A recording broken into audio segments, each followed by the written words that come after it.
Revenue മന്ത്രി K രാജനാണ് എന്നോടൊപ്പം ഉള്ളത്. ഏതാണ്ട് ഒരു 5 കിലോമീറ്റർ അപ്പുറത്ത് 2 വർഷം മുൻപ് ഒരു വലിയ അപകടം ഉണ്ടായി. അന്ന് ഈ ദുരന്ത നിവാരണത്തിന് നേതൃത്വം കൊടുത്ത ഒരു വ്യക്തിയാണ്. അത്ര വലിയൊരു ദുരന്തമല്ലെങ്കിലും ഈ ദുരന്തഭൂമിയിൽ വരുമ്പോൾ എങ്ങനെയാണ് കാണുന്നത്? നമ്മൾ ഇതിൻ്റെ ഏകോപന പ്രവർത്തനങ്ങൾ കുറെ കൂടി കാർക്കശ്യമായി നമുക്ക് മുന്നോട്ട് പോകണം. സർക്കാരിന് എല്ലാവിധ പിന്തുണയും ഈ കാര്യത്തിൽ അറിയിക്കുകയാണ്. ഇവിടെ നമ്മൾ ഒരുമിച്ച് നിന്ന് ഏതെങ്കിലും വിധത്തിലുള്ള രാഷ്ട്രീയമോ ജാതിമത ചിന്തകളൊന്നുമില്ലാതെ മനുഷ്യനായി നിന്ന് ഈ പ്രവർത്തനങ്ങൾക്ക് നേതൃത്വം നൽകുക എന്നുള്ളതാണ് ഇപ്പോൾ കരണീയമായിട്ടുള്ള ഏറ്റവും പ്രധാനപ്പെട്ട കാര്യം. അതിലാണ് കേന്ദ്രീകരിക്കേണ്ടത്. പക്ഷേ അതോടൊപ്പം തന്നെ 2 കാര്യങ്ങളിൽ നല്ല ശ്രദ്ധയുണ്ടാകണം എന്നുള്ള അഭിപ്രായക്കാരാണ് ഞാൻ. ഒന്ന്, ഇവിടെ നടക്കുന്നത് പോലെ നമ്മുടെ ദുരന്തത്തിൽ കാണാതാവപ്പെട്ട, നമുക്ക് മനസ്സിലാകപ്പെട്ടതും മനസ്സിലാക്കപ്പെടാത്തതുമായിട്ടുള്ള ആളുകൾ ഈ പ്രദേശത്ത് കുടുങ്ങിക്കിടക്കുന്നുണ്ടോ എന്ന് എല്ലാ അർത്ഥത്തിലും നോക്കണം. ചാലിയാർ പുഴ ഒഴുകുന്ന വഴിയിലുള്ള കോൺക്രീറ്റ് പാളികൾക്കകത്തുൾപ്പെടെ നല്ല പരിശോധന. കൂട്ടിയിട്ട മണ്ണിൽ മാത്രം പോരാ, ആ വഴിയിലൂടെ പോകുന്ന വഴിയുടെ സൈഡിലോ മണ്ണിനിടയിലോ കോൺക്രീറ്റ് ഭിത്തികളിലോ ഉൾപ്പെടെ കിടക്കുന്നുണ്ടോ എന്നതടക്കം റഡാർ സംവിധാനങ്ങൾ കൂടി ഉപയോഗപ്പെടുത്തിക്കൊണ്ട് ആഴത്തിലുള്ള പരിശോധന നടത്തണം. ആ പരിശോധനയെ പോലെ തന്നെ പ്രധാനമാണ് ഇനി കാലാവസ്ഥ പ്രതികൂലമായാൽ ഇവിടെ കൂടിക്കിടക്കുന്ന മണ്ണും ഇവിടെ ഭാഗമായിട്ട് ഒലിച്ചു പോയതിൻ്റെയും ഒഴുകി വന്നതിൻ്റെയും ഭാഗമായിട്ടുള്ള മണ്ണും അടിയന്തരമായി സെറ്റിൽ ചെയ്യണം. അത് ഇനി ഒരു തുടർ ദുരന്തത്തിന് കാരണമാകരുത്. അതാണ് അതിൽ ഏറ്റവും പ്രധാനമായി ശ്രദ്ധിക്കേണ്ട ഒരു കാര്യം. അക്കാര്യത്തിൽ പ്രത്യേക ശ്രദ്ധയുണ്ടാകണം എന്ന് ബന്ധപ്പെട്ട ആളുകളോടെല്ലാം പങ്കുവച്ചിട്ടുണ്ട്.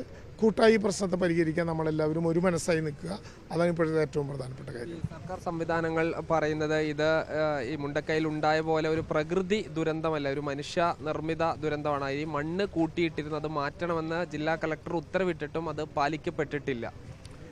അല്ല, അങ്ങനെ എല്ലാവരും ഇപ്പോൾ പറഞ്ഞു തുടങ്ങിയാൽ എന്താകും അതിൻ്റെ സ്ഥിതിയെന്ന് എനിക്കറിയില്ല. എനിക്ക് മനസ്സിലാക്കാൻ കഴിഞ്ഞത് ബഹുമാനപ്പെട്ട മുഖ്യമന്ത്രി ഒരു അന്വേഷണം പ്രഖ്യാപിച്ചിട്ടുണ്ട്. അന്വേഷണത്തിൻ്റെ പരിധിക്കിടയിൽ ഈ കാര്യങ്ങളെല്ലാം വരും. അതുമായി ബന്ധപ്പെട്ട അന്വേഷണം വരട്ടെ. അപ്പോൾ ആ കാര്യങ്ങളിൽ പറയാനുള്ള അഭിപ്രായങ്ങളെല്ലാം നമുക്ക് പറയാനാണ്. ഇപ്പം മുൻഗണന ദുരന്ത നിവാരണത്തിനും ദുരന്ത ലഘൂകരണത്തിനുമാണ്. അതിൽ കേന്ദ്രീകരിക്കുകയാണ്. ബാക്കിയുള്ള കാര്യങ്ങൾ നമുക്ക് നോക്കി മനസ്സിലാക്കാൻ പറ്റും. അന്വേഷണം സമഗ്രമായിരിക്കണമല്ലോ. അന്വേഷണത്തിൽ ഉൾപ്പെടുത്തേണ്ട വിഷയങ്ങളും സമഗ്രമാണ്. അപ്പോൾ അതിൽ എല്ലാം പെടണം.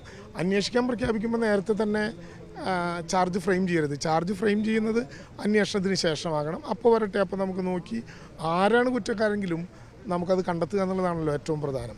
മുന്നറിയിപ്പ് കൊടുത്തിട്ട് ബന്ധപ്പെട്ടവർ അവഗണിച്ചിട്ടുണ്ടെങ്കിൽ മുന്നറിയിപ്പ് കൊടുത്തവർ അതിൻ്റെ തുടർ നടപടികൾ ചെയ്തത് എന്താണ്, ഇത് നടത്താൻ നിശ്ചയിച്ചവരും കൊണ്ടുപോകുന്നവരും ആരാണ്, ഇതൊക്കെ അടക്കം എല്ലാ വിഷയങ്ങളും എനിക്ക് മനസ്സിലാക്കാൻ കഴിയുന്നത് ഈ അന്വേഷണത്തിൻ്റെ പരിധിയിൽ വരില്ലെങ്കിൽ വരുത്തണം. അതാണിപ്പോൾ ഏറ്റവും പ്രധാനമായിട്ടുള്ളത്. ഈ പുത്തുമല, മുണ്ടക്കൈ, അതിനുശേഷം അതേ റൂട്ടിലാണ്, വളരെ അടുത്താണ് ഇത്തരം ദുരന്തങ്ങൾ ഉണ്ടാകുന്നത്. അപ്പോൾ നമ്മുടെ ഈ ഒരു തുരങ്കപാത നമ്മുടെ ഈ യാത്രാ ക്ലേശം പരിഹരിക്കുന്നത് വളരെ പ്രധാനപ്പെട്ടാണ്. പക്ഷേ അതിൻ്റെ ഒരു പാരിസ്ഥിതിക ആഘാത പഠനം, സാമൂഹ്യ ആഘാത പഠനം അതൊക്കെ കുറച്ചുകൂടി നടത്തിയിട്ട് വേണ്ട ഉണ്ടാക്കാൻ. നേരത്തെ നടത്തിയിട്ടുണ്ടാകുമല്ലോ. സാമൂഹ്യ ആഘാത പഠനവും പരിസ്ഥിതി പഠനവും നടത്താതെ കേന്ദ്ര ഗവൺമെൻറ്റിൽ നിന്ന് ഇതിന് അനുവാദം കിട്ടില്ലല്ലോ. അപ്പോൾ അതൊക്കെ വീണ്ടും നമുക്ക് ഈ ഘട്ടം കഴിഞ്ഞിട്ട്, ഈ പ്രയാസവും പ്രശ്നങ്ങളും ഒക്കെ കഴിഞ്ഞിട്ട് നമുക്ക് ആ കാര്യങ്ങളിൽ സമഗ്രമായിട്ടുള്ള ആലോചന നടത്താം. അപ്പോഴാണ് ആ ഘട്ടത്തിലേക്കാണ് കിടക്കുന്നത്. ഇപ്പോൾ ഏതെങ്കിലും ഒന്ന് നോ എന്ന് പറയാനോ ഏതെങ്കിലും ഒന്ന് എസ് എന്ന് പറയാനോ ഉള്ളൊരു ഘട്ടമല്ല. ഇപ്പോൾ ഉള്ളത് എന്തുണ്ടായി എന്ന് ആദ്യം മലയാളിയോട് പറയണം, നമുക്കെല്ലാവർക്കും അറിയണം. അതിനുശേഷമാണ് ബാക്കി കാര്യങ്ങൾ ആലോചിക്കുക. എന്തായാലും എങ്ങനെയാണ് അപകടം ഉണ്ടായത്, എന്ത് സംഭവിച്ചു എന്നതടക്കമുള്ള കാര്യങ്ങൾ അറിയണം എന്നതുകൂടിയാണ് മുൻ റവന്യൂ മന്ത്രിയായ കെ രാജൻ പങ്കുവയ്ക്കുന്നത്. സാജിദ് അജ്മൽ, മീഡിയ 1, വയനാട്.